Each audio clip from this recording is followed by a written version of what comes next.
Hey everyone, welcome back to another video. Today we will be talking about Kamala Harris's best case scenario in the 2024 presidential election. The very best that she would be able to do looking at the electoral map in 2024. So obviously she is going to claim victory, but in this video we'll be talking about to the extent that she could win. Maybe in a landslide, maybe it's still close, we will see, but this is a very, very, very best case scenario in the 2024 election. So, of course, we have the 2020 results that'll be very helpful to see, but first off, we will start with her safe states. So, obviously, before we even get into that, I do want to talk about, on a national level, where she would be, and I think that in her best case scenario, she would pretty much match Joe Biden's 2020 numbers. You know, in the polls, Joe Biden led the popular vote on election day by 8.4%. He only won it by 4.5%. So the polls underestimated Donald Trump in 2020 by some 4%. So now, in 2024, the numbers are looking much better than they were a while ago for Kamala Harris. She's now at 2.7 or 2.6%. A lead in the popular vote nationwide.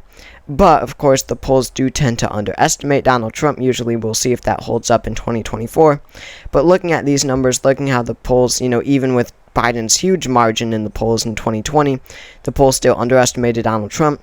I doubt, as of now, we'll see how this changes later on, but I doubt, as of now, Kamala Harris can outperform Biden's 2020 numbers that much.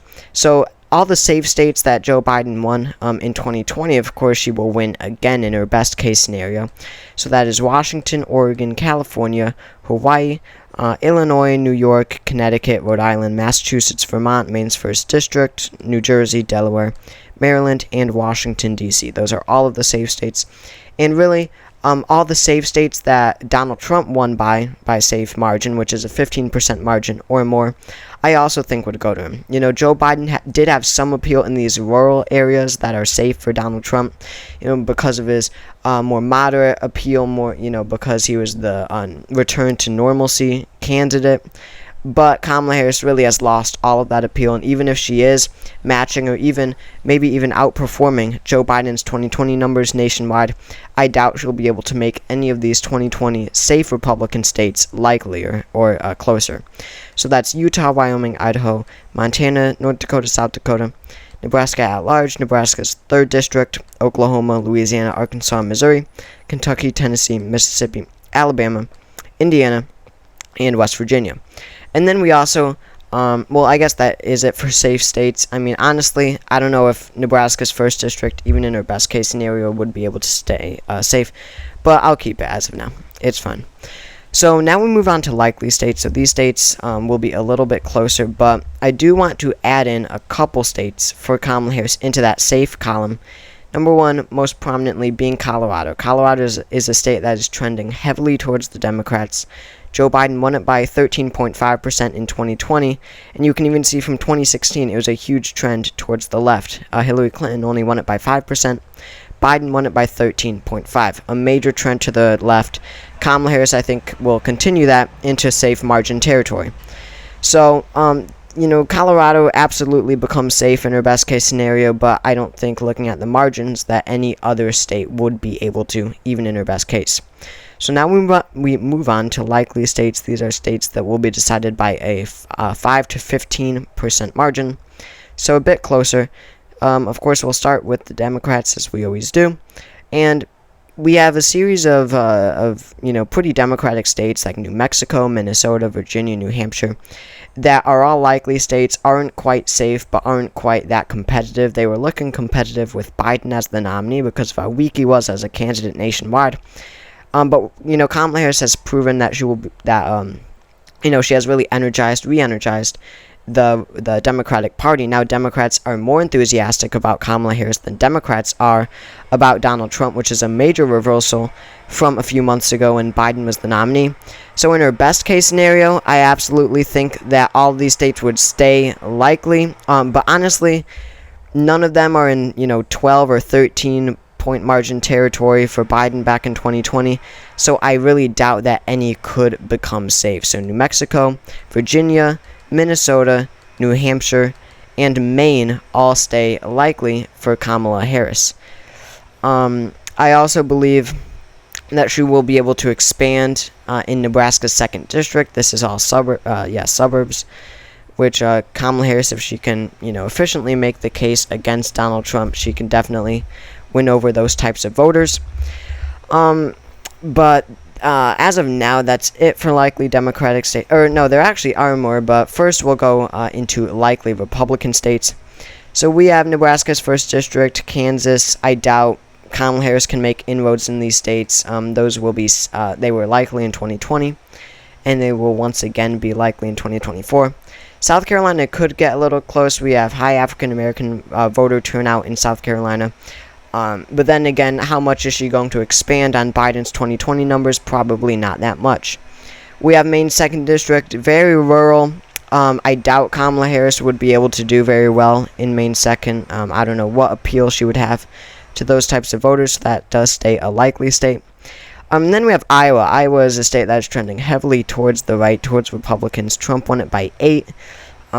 Even in Kamala Harris's best case scenario, I don't even know if she would be able to match Trump's 8.2. Because again, at least Biden had some appeal in 2020 to these rural, more traditional conservative voters. Kamala Harris is viewed as much more progressive, much more left-wing and radical than Joe Biden. So those voters would absolutely turn away from her. And then Alaska, it won't get lean. So that leaves us with only a handful of states left, but there actually are more likely states. These are very competitive battleground states, the remaining ones. But in Kamala Harris's best case scenario, I believe that Michigan would be likely. It went to Joe Biden by 2.8% in 2020. So yes, it's pushing it. But if she does focus enough on winning, a pretty Democratic state like Michigan, yes, it's a swing state, but it still is a state that leans Democrat. So if she will be able to, really energize the base and increase turnout in Michigan, I believe that she would be able to win there. But looking at these other swing states, would she be able to shift Pennsylvania 4 points to the right? Probably not. The rest, probably not as well. So Michigan is the only one that I am putting likely. So now we only have a few states left. Kamala Harris is at 241 electoral votes. Donald Trump and J.D. Vance are at 132. So Kamala Harris and Tim Walz, they need only 29 more electoral votes to win in 2024. So now let's move on to lean states. These are states that are very close and are decided by a 1 to 5% margin. Now, I'm going to easily put Pennsylvania in that territory. I mean, yes, this is Kamala Harris's best case scenario again. So she will be able to expand on the 1.2% in Pennsylvania that Joe Biden won by. The polls look very friendly to her in Pennsylvania right now. She leads by 2.1%, which is very good for such a battleground state. I mean, that would be expanding already on Biden's 2020 numbers. But, considering how the polls election after election underestimate Donald Trump, would Kamala Harris be able to do that much better, outperform the polls? It's unlikely that she outperforms the polls at all. And would it be by 3%? Probably not. So Pennsylvania, I find most likely to fall in the lean characterization. So that's huge. That's 19 electoral votes. That puts her a lot closer to winning the presidency. I also think that Wisconsin, I mean, this just goes into my regular prediction, but again, Joe Biden won it by such a narrow margin, where yes, Kamala Harris would be able to match this, pretty easily. I think she will, even without her best case scenario. But is she going to be able to overperform by 5 points? No. Joe Biden had appeal in the rural areas that Kamala Harris does not. She would have to really energize the Democrats, get them to turn out in the urban areas around Milwaukee. But I doubt it would possibly, I doubt there's even the math, there's even the numbers to, to make it a likely state. I really doubt that. So Wisconsin, I still think does go to Kamala Harris by a lean margin. Now, moving on, we have Nevada. This is more likely than tilt. It's more close to being likely than tilt. Joe Biden, this was his second strongest state of the 7 battlegrounds, the traditional battlegrounds. In 2020, he won it by 2.4%. I haven't checked up on polling in the average recently in Nevada, but Donald Trump, it's just about 50-50. Donald Trump is ahead by 0.2%. Very narrow margin there. But still, this is one of the few states where consistently Democrats are underperformed in polling. I mean, in 2022, Adam Laxalt, the Republican candidate for Senate, was leading every poll, and in the end, Catherine Cortez Masto, the incumbent Democrat, won by an insanely small margin. So Nevada, I think, will go to Kamala Harris regardless, even if Trump is leading in the polls. I mean, he led in the polls in 2016, and Hillary Clinton won it. That was the only state where that was the case. But, in her best case scenario, she will be able to get this type of turnout in Democratic areas to win by a lean margin. So now they have already won the presidency. They're at, Kamala Harris is at 276 electoral votes.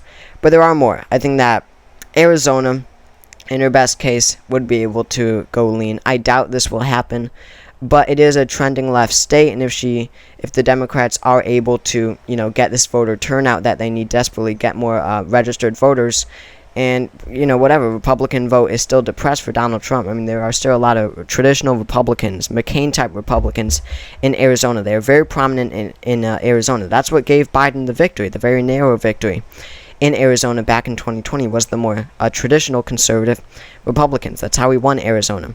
So they probably won't turn out for Kamala Harris, but if they don't vote for Donald Trump and Democrats can make major gains in the urban areas among, people who have moved to the state from California, from blue areas, from Democratic-leaning areas, Kamala Harris could win the state of Arizona as Biden did in 2020. Now, Georgia, I highly doubt, along with Arizona, that she would be able to expand on Biden's 2020 numbers, but maybe Atlanta, the Atlanta metro area wasn't, didn't turn out for Biden as much as we thought. There's always that possibility for Kamala Harris to be able to increase voter turnout, especially as an African-American woman herself. She can really get this African-American vote to turn out in Georgia. And, again, this is our best case scenario. Do I think it'll happen? Probably not. But if Georgia if the Georgia Democrats can get this turnout, but, increase it from 2020, they got major work done with registering voters back in 2020. But if they can expand on that, then they could expand on Biden's 2020 margin of 0.24%. So she probably won't expand too much on Biden's popular vote margin, but it does matter in the states, in each individual states, in the swing states. She could lose ground. She probably will lose ground in the red states, in the rural areas, but in the swing states and the blue states, she can get her vote up from 2020. So as for now, that's it for lean states, and there are already over 300 electoral votes. So as for Donald Trump, he has a couple lean states as well. Of course, there is Ohio. This one voted for Donald Trump by 8% in 2020, so Kamala Harris can make up ground in the urban areas. Do I think that'll happen? Absolutely not, but at least it's not a rural state like Iowa, so she does have some chance of doing better than Biden in the state. And then we have Texas, Florida, and North Carolina, and I actually am going to add in one more state into her best case scenario for Kamala Harris now, that being North Carolina. I think that it could go to her by just over a point. And of course, it's always a possibility if polls are indicating that will happen. There are new polls from North Carolina. I made a whole video about this.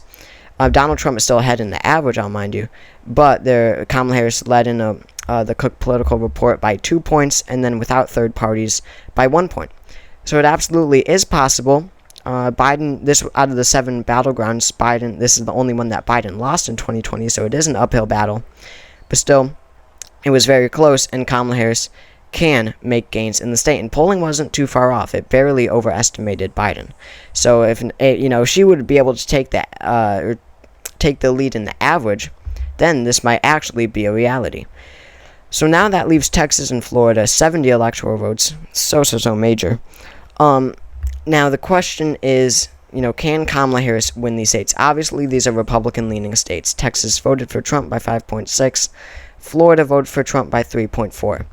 And I believe that Texas is probably out of grabs. Yes, overall in the past 10 years, it's been shifting towards the left.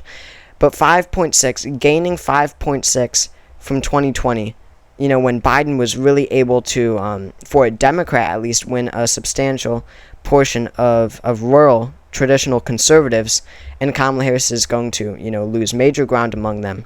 I doubt Texas can possibly go to Kamala Harris. I'm putting it at a lean margin. I doubt it can even get tilt. And then Florida, I was about to give to Kamala Harris, but then again, the polling always underestimates here the Latino voters and how heavily Republican they are trending. So the polls, Donald Trump leads every single poll in Florida, obviously, but they are getting a lot narrow. But again, in 2020, the polls way overestimated Biden. They said he would win by 2.5. He lost by 3.5. So, that's a 6-point underestimation of Trump here. The polls are still saying he will win. I think the closest it could get is really a lean margin. I doubt it can get any closer than that. So Kamala Harris, her best case scenario, she wins every Biden 2020 state as well as she flips North Carolina. That puts her at 319 electoral votes. Donald Trump at 219.